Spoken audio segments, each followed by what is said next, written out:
Hello বন্ধুরা, welcome back to our channel. আশা করি তোমরা সবাই ভালো আছো, আমরাও খুব ভালো আছি। আরও একটা নতুন ভিডিও নিয়ে তোমাদের সামনে হাজির হলাম। দেখো, এখানে চাল ভিজিয়ে রেখেছি। এটা বাড়িতে আমরা যে চালে আর কি ভাত খাই, সেই ভাতই আর কি, সেদ্ধ চাল। তো এখানে দুমুঠো আর কি, দুবাটি আর কি, দুমুঠো বলছি, দুবাটি সেদ্ধ চাল আগে থেকে ভিজিয়ে রেখেছিলাম। এবার ওই চালগুলোকেই জল থেকে তুলে তোমার মিক্সিতে আর কি বেটে নিচ্ছি। এই দেখো, মিক্সিতে হচ্ছে বাটা হয়ে গেছে। তো সেদ্ধ চালেই হচ্ছে করলে আর কি ভালো হয়। তো তোমাদের সাথে আজকে শেয়ার করব সরু চাকলির রেসিপি। তো সবাই করতে পারো জানি, তো আমি কিভাবে করলাম সেটাই তোমাদের সাথে শেয়ার করলাম। তো এইদিকে দেখো, চাল বাটা আমার কমপ্লিট। আর এইদিকে দেখো, এটা হচ্ছে বিউলির ডাল বাটা। বিউলির ডালটাকে আগে হচ্ছে ভিজিয়ে রেখেছিলাম, ভিজিয়ে রেখে হচ্ছে তারপরে বেটে নিয়েছি, মিক্সিতেই বাটা হয়েছে।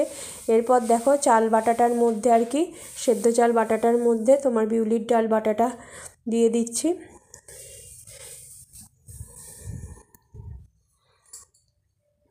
তো দেখো, বিউলির ডালটা বাটাটা হচ্ছে চাল বাটার মধ্যে দিয়ে দিলাম। এরপর ভালো করে হচ্ছে এটাকে হচ্ছে মিক্সড করব।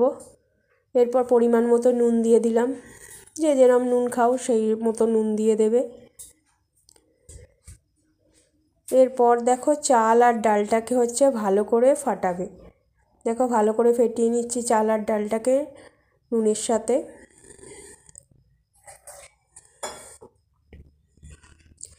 ডালের পরিমাণ খুব অল্প দেবে, কারণ চাল আর ডাল হচ্ছে পরিমাণ মতো না দিলে কিন্তু সরু চাকলিটা ভালো উঠবে না। তো ভালো করে হচ্ছে ফেটিয়ে নেওয়া হচ্ছে চাল আর ডালটা।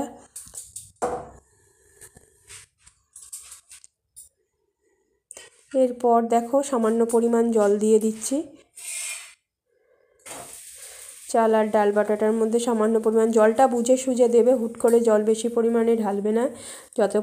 যতটা আর কি জল লাগবে ততটাই জল দেবে। তো ভালো করে মিশিয়ে নিচ্ছি। এরপর দেখো, এই চাল বাটা ডাল বাটাটা ভালো করে মিক্সড হয়ে যাওয়ার পর এতে দেব হচ্ছে কিছুটা ময়দা। ময়দাটা হচ্ছে দেওয়ার কারণ হলো যাতে হচ্ছে সরু চাকলিটা খুব ভালোভাবে ওঠে, টান থাকে, নরম হয়, সেই জন্য। কেউ যদি মনে করো বেসনও দিতে পারো, আমরা এখানে বেসনটা ব্যবহার করিনি, বাট চাইলে হচ্ছে তোমরা বেসনও দিতে পারো। এইগুলোর ফলে, ময়দা বেসন এইগুলো দেওয়ার ফলে সরু চাকলিটা টান টান হয়ে তোমার উঠবে আর নরম থাকবে। এরপর দেখো, কড়াই বলছি,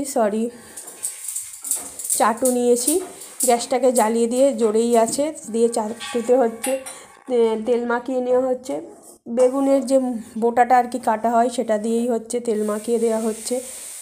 যে যা দিয়ে পারো তেল হচ্ছে ভালো করে চাটুতে লাগিয়ে নেবে। এরপর দেখো, কাপে করে হচ্ছে যে ব্যাটারটা গোলাটা রেখেছিলাম চাল ডাল বাটা ময়দা দিয়ে, যেটা মেখে রেখেছিলাম, তো সেটাই হচ্ছে তোমার হচ্ছে চাটুতে দিয়ে দিলাম। এরপর টানছি, দেখো টানাটা যে যার ব্যাপার। এখানে হচ্ছে আমরা আর কি তোমার কার্ডবোর্ড আর কি, যে ছোট ছোট কার্ডবোর্ড কেটে নিয়ে হচ্ছে চাটুতে আর কি বড় করছি। কেউ তোমার খুন্তি দিয়েও অনেকে বড় করে, অনেকে হচ্ছে তোমার কাপের পিছন দিয়েও হচ্ছে বড় করে নেয়। মোটমাট টানাটা হলেই হলো। তো ভালো করে চাটুতে দেখো টেনে দেওয়া হচ্ছে।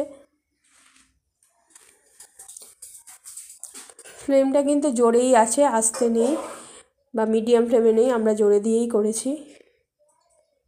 এরপর দেখো, আস্তে আস্তে হচ্ছে সরু চাকলিটাকে তুলে নিয়েছি, কি সুন্দর দেখো ফসফস করে উঠে যাচ্ছে। এরপর দেখো, একটা পিঠ হয়ে গেছে, একটা পিঠ হয়ে গেছে। দেখো, আস্তে আস্তে তুলবে, নাহলে ছিঁড়ে যাবে কিন্তু। দেখেছো কি সুন্দর টান এসছে, বেসন বা ময়দা না দিলেই টানটা আসে না। দেখো, উল্টে দেওয়া হলো, একটা পিঠ আমার কমপ্লিট। এরপর ওই পিঠটা হলেই আমার সরু চাকলি রেডি। আশা করি তোমাদের ভালো লেগেছে। ভালো লেগে থাকলে অবশ্যই লাইক দিয়ে হচ্ছে পাশে থেকো, পুরোটা দেখো আর কমেন্ট করো। Thank you so much.